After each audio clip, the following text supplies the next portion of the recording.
about to say au revoir. Au revoir. In Paris, this is our last cafe conversation. Right. And I think we both had a memorable Olympics. Shout out to Jason Johnson, who's been filming all these things. Right. But I guess my first thing, or one of our last things, is who have been the heroes and the GOATs of the Olympics for you? And I think I'm gonna start off with Steph Curry, man. You know, it kind of reminded me of Michael Jordan in '92. Like, Michael Jordan was already established. You know, he was a champion, right? And I didn't know that his aura, his star could get any bigger, but the dream team, everybody in the dream team, nobody's star was bigger than his after the dream team in '92 in Barcelona. And I feel like, you know, Durant became the all-time leading scorer by a landfall. Now he's over 500 points. No one else is over 400. Obviously, LeBron was amazing. He got most valuable player. But Stephen Curry's three-point outburst the last two games, the last game especially, with 5 threes in 2 minutes and some change, I think is the most legendary performance in Olympic basketball history. And, you know, Steph is already global, is very popular all over the world.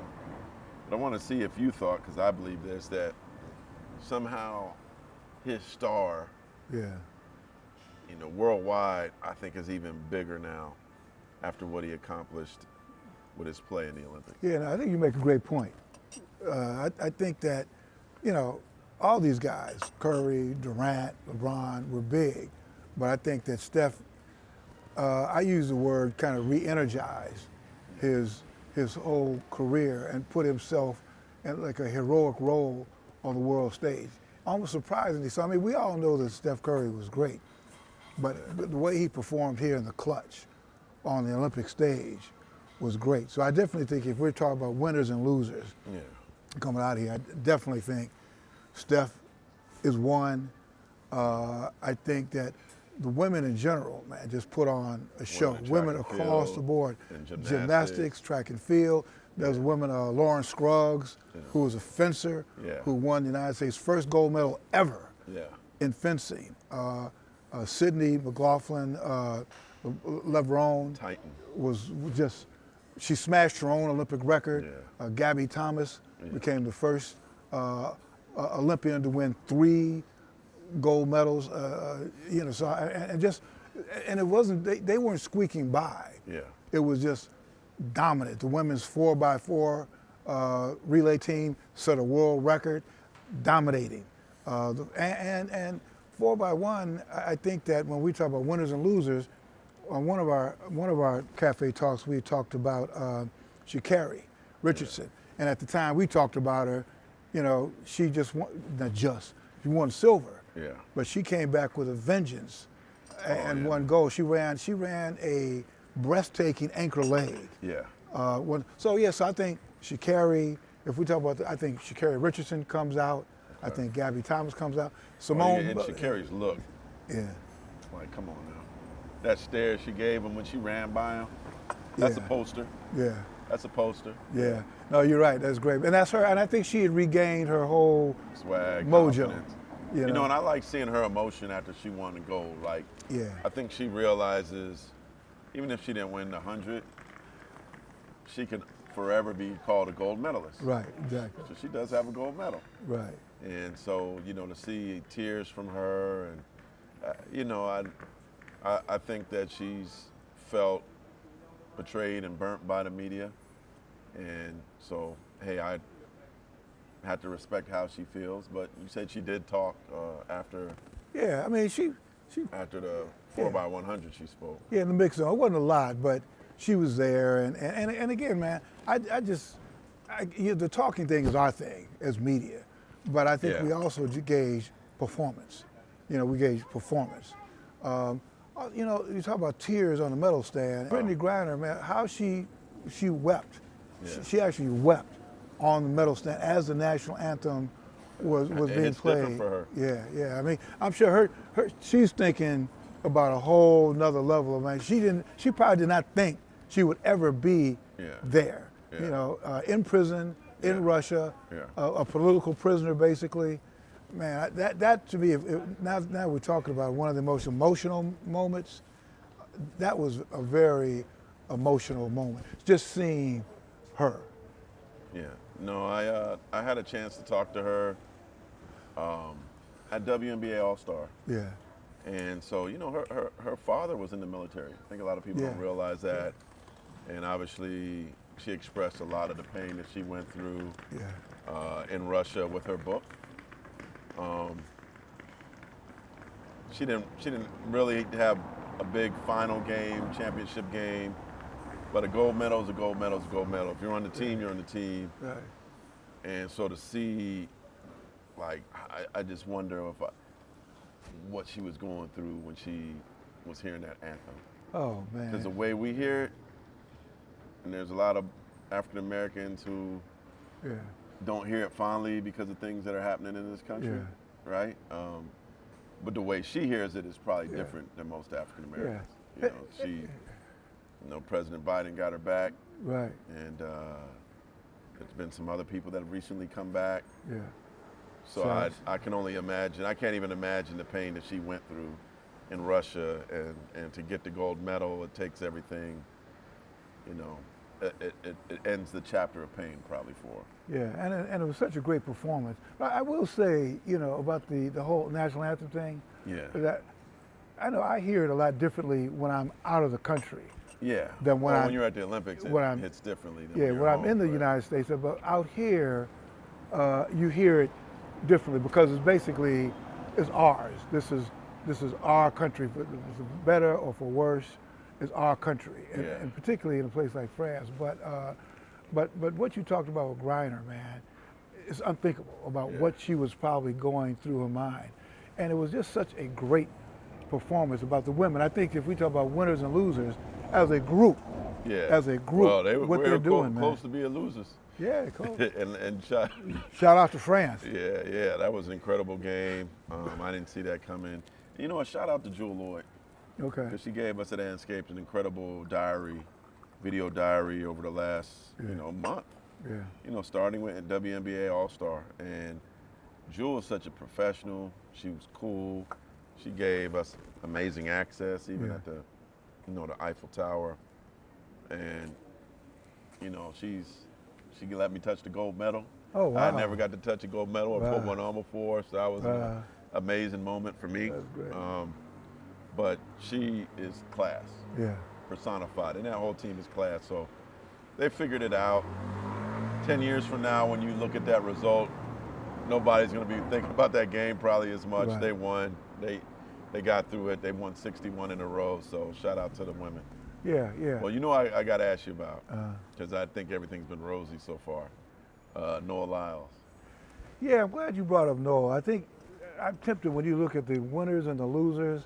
I think when we first talked, he had just won 100 in a great great matchup. I was there. That was incredible. One of the maybe the most incredible sporting event I've ever seen. Yeah. Well, I think for me it's like in the top, but the fact that it was so close. So he was a winner.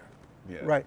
Then, I think you may have brought up. There's some people who, as much as you're really trying to pull for them, they're committed to make you not pull for them. Yeah. So we come to the 200, and he gets the bronze, and not so much that, but now later we find out that he's got COVID. Yeah, and this is after jumping around before the race like he was good. And the guy from Botswana, his last name was Tobago, who won the gold. Yeah. He kind of, in a matter-of-fact way, that said that he was kind of tired of Lyles' mouth. Yeah. And I get it. Yeah. It's like, unfortunately, like you had this USA on USA crime between Lyles and USA Basketball over him, the world champion thing, right? Yeah. And not that he said anything more about it, but social media had a lot of fun with it. But then he had these comments about Anthony Edwards, about he's not a champion, why would I go to his event? He's never played in the finals. Like, I think that's the stuff that makes people like, man, kind of question whether you want to be allegiant to him or not, like. Just the lack of respect. Yeah. Kind of doesn't need to be necessary, man. He's obviously an amazing athlete. He's a gold medalist. He's going to continue to be incredible, and probably see him in LA. But I'm curious to see once he gets back, like, does Madison Avenue, right? Do the advertisers jump on him? Well, the COVID thing kind of hurt. Yeah, kind of.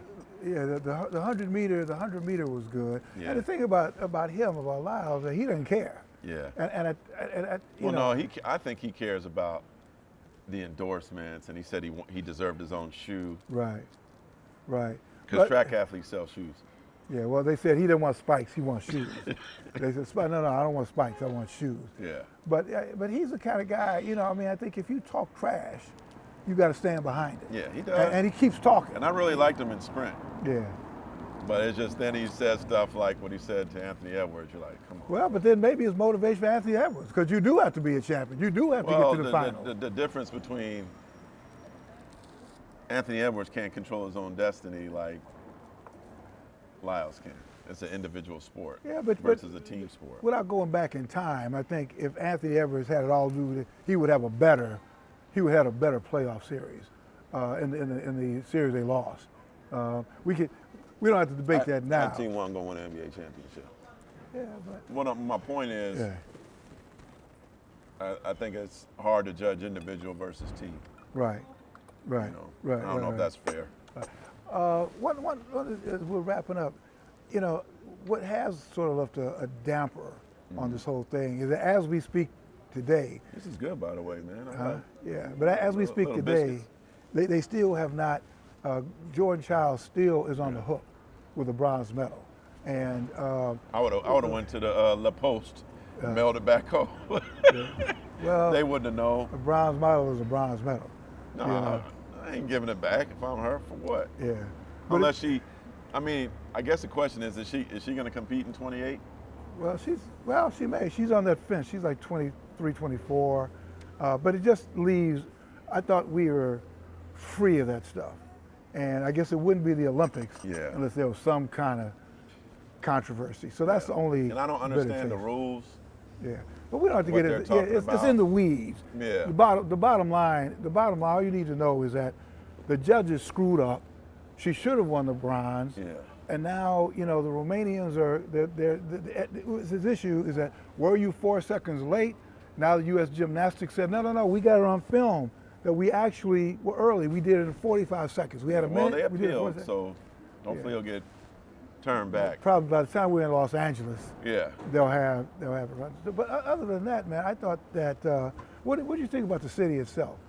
When we talk about this is a beautiful city, man. The architecture of the city is beautiful. I know they have different tours, but I like to learn. I'm a history buff. Yeah. Kind of want to go back home and watch documentaries about the history of Paris and learn more, which I wish I did before then. The cafes have been incredible. Ordering coffee's been a little difficult. I spent a week in Lille as well. I love Lille, quaint little town. The food, to me, is either hit and miss. There ain't no middle ground. It's either outstanding or same with the coffee. I'm a big coffee guy. I think we like bigger cups of coffee than this, but this is good coffee. The one thing I'll say, the funny things is, back home, you go to a restaurant and you're eating and everything, they'll typically wait till you're done eating and you're done drinking, and even if the place is closed, if you bought food, if you bought alcohol or whatever, they'll let you finish up. No, but you ain't got to go home. But you got to get out of here when it's time to close in Paris, man. They don't play on that. No, they give you a 10-minute warning. Right. And I don't care if you just took one bite of your crepe. You got to go. Yeah. And they don't care about celebrity. Yeah. They're kind of like that. Yeah. They treat everybody the same. Yeah. So that part is kind of funny. I think they've been super accommodating. My man, right? Come over here, man. Yes. Okay. I think. Tell her. Say hello to America, man. Oh, okay. Say bonjour. See, super accommodating, Thank nice you so man, much. Thank you great so coffee. much. Yes.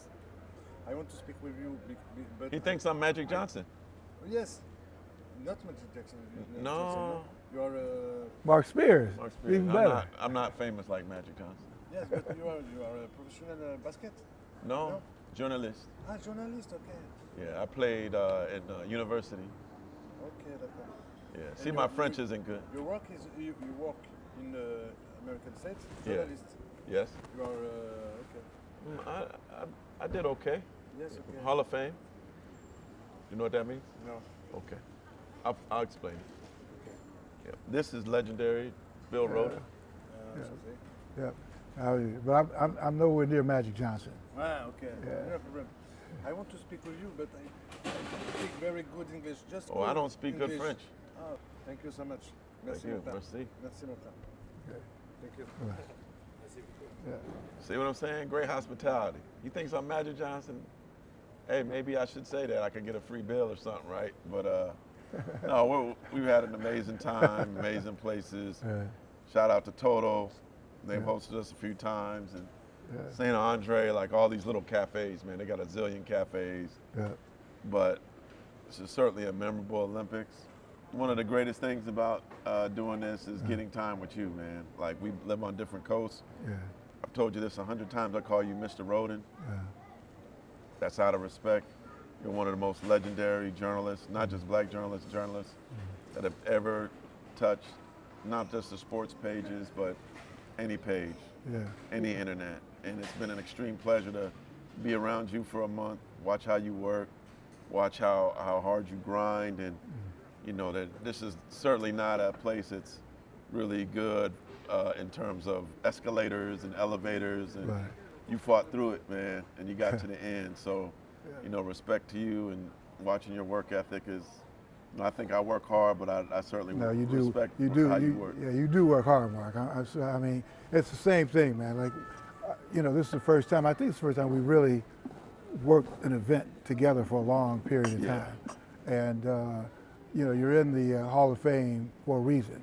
You work hard, man. You just get it done, and you've looked out for me a couple times. You know, so I really appreciate that. You know, it's been a great experience. I want to shout out to my grandson, Kasi Bear, coming back to you, brother. You know, can't wait to see you. Shout out to Shirley for driving us around. Shout out to Shirley. Shout out to Eric Horn. Yeah, for all his hard And again, work. to Jason, Yeah. gets it done. Jason, no speaking French. Jason, who got us all these cafes, and Yeah. he just the guy that figures it out, man. Yeah, But but this no. has been a great thing, man. But shout out to you too, man. Just like I said, you know, the Olympics is not an easy event. Yeah. It's not an easy event, No. man. I feel lighter today. yeah. I do feel lighter, Yeah. man. Like, this is Yeah. the last thing. And, Yeah. you know, I think at Andscape we've done some great work Yeah. over this last month, and I encourage everybody to continue to watch everything that we're doing. Yeah, absolutely. Please. I do. I'm really proud of the stuff that we've turned out. Yeah. You've covered. Shout out to Ari. Yeah, shout out to Ari. Thank Yeah. you, Ari. Yeah.